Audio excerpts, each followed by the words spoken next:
Careful. We spend years climbing these rocks. I'm unsure you have the balance of a dead horse. That I don't. But I do have the balance of an arroyoman. Wow. How has all this great loot been left here for so long? This power fist can help me smash up some white legs without wasting any precious ammo.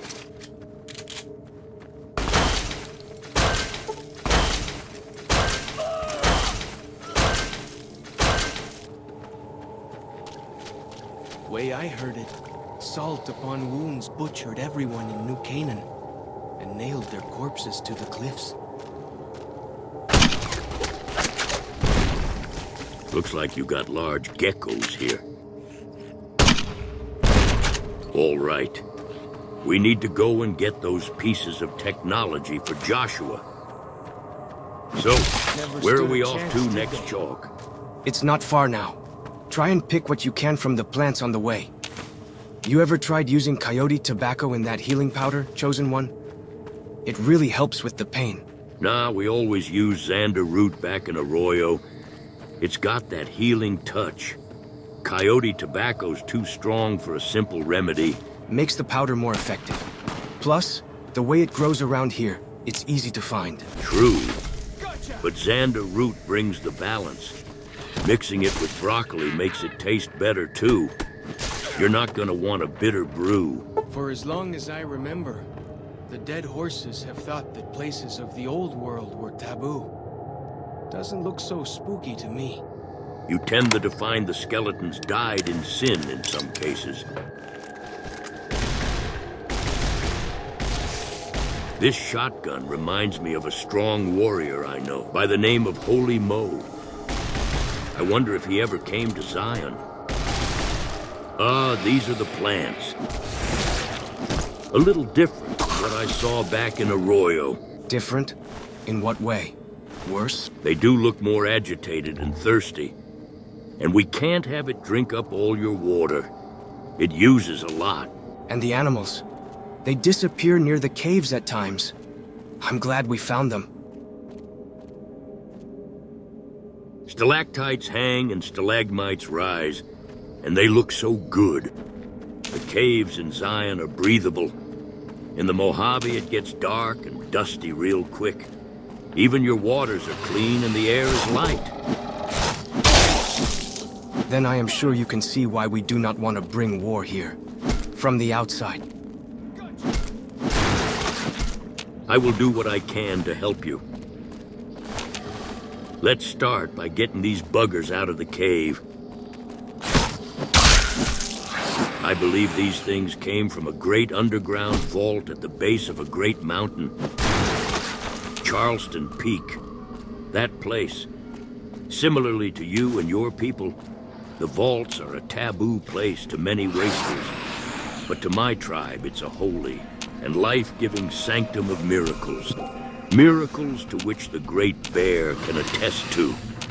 For I am the reason they have the life and fruits of the Gek to fulfill their worldly desires. Once I brought the Gek back home, the land of California changed forever. But the path they have taken in recent times have cemented a future of death for them. The taboo of the pre-war rests inside their hearts.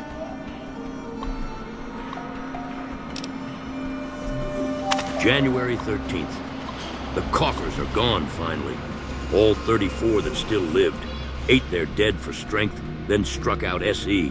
Victory. 18 months of killing. All I feel is cold. They deserved every goddamn bit of it. January 17th. Thought I was dreaming, but the screams were real. For a moment, thought they'd tricked me. Just pretended to leave Zion, then sent a patrol to track me down. But the screams were a woman's. Well, that's that man. Finally, the last of the tools. This journey reminds me of a time from before. Bet they don't have anything as nasty as Yao Guai out where you come from, huh?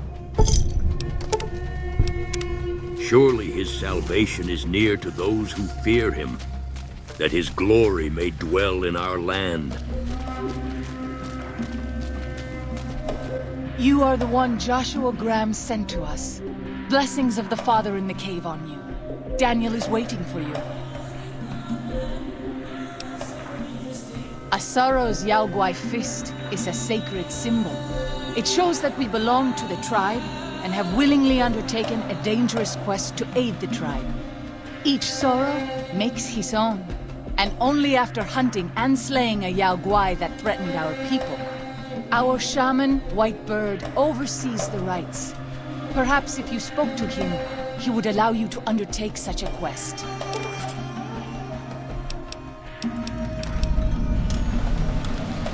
We have dwelt in the Narrows since the end that came in fire. When the Father in the Caves punished the world and made us forget the Holy Tongue. We have had good relations with the other tribes in the valley. At least before Salt Upon Wounds brought his white legs here. We have Daniel to thank for our continued existence. His advice and help has kept the white legs from overrunning us, so far. I do not know how long even he can protect us, though.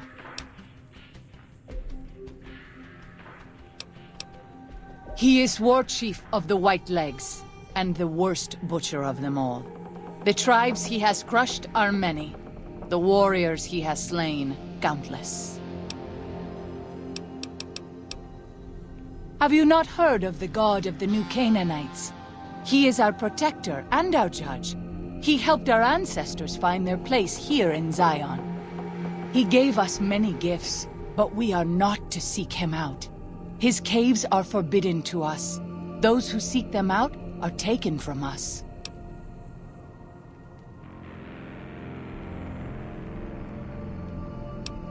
I'm sure Daniel could tell you more. His knowledge of the Father is greater than my own. Waking Cloud is my name. I am midwife to the Sorrows. It sounds ill-omened, no? Midwife to Sorrows? The children and the old have already been evacuated from the camp. They are safe enough, unless the White Legs come for us in force. I tend to other hurts and sicknesses that afflict our tribe. I also scout the valley for the herbs I use in my medicines. What would you speak of? Daniel is a wise man and a great friend to the Sorrows. He taught me to speak the language of New Canaan, the English from the holy books. Yes, the language of the New Canaanites is the Holy Tongue, for it is the language their sacred books are written in. The Father in the Caves brought it to them after the judgment, but the ancestors of the Sorrows sinned against him. They were denied the true tongue. 6 years. He attended the birth of my third child. It was a hard birth. The river nearly carried my water to the Father, and my child's with it. Daniel knew the ways of New Canaan's medicine. He stepped in and saved both of our lives. After the birth, I asked Daniel if he would teach me what he knew of childbirth. He agreed, and so here I am. What would you speak of? Then I will look forward to our next speaking.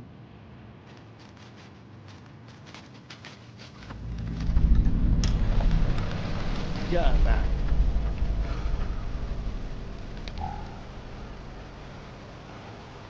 The dead horse has told me details about the attack on your caravan. A stranger's sympathy might not count for much, but for what it's worth, I'm sorry. The Sorrows will mourn your friends too. They mourn everyone, even the Whitelegs. They have sensitive souls. Innocent, if there is such a thing. In spite of what's happened, I hope that Joshua and I can help you out of here. But to be frank, we need your help too. Well, I'll be. I was starting to lose hope we'd be able to get any of this, much less all of it.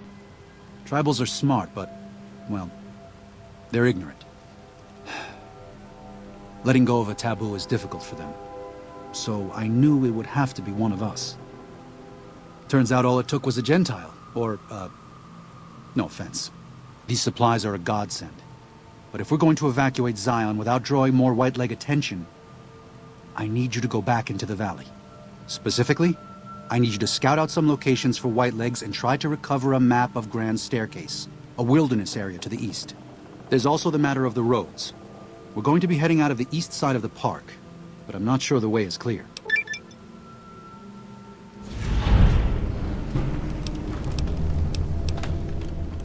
I appreciate the enthusiasm.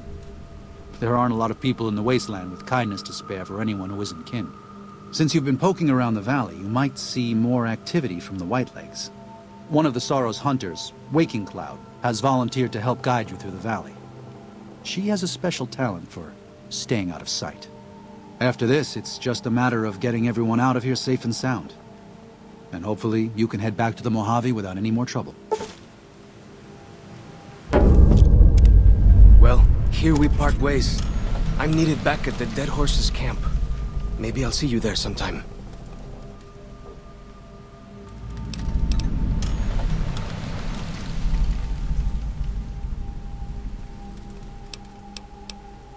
Sorry. Joshua was pretty clear. Get you to Daniel, then come on home.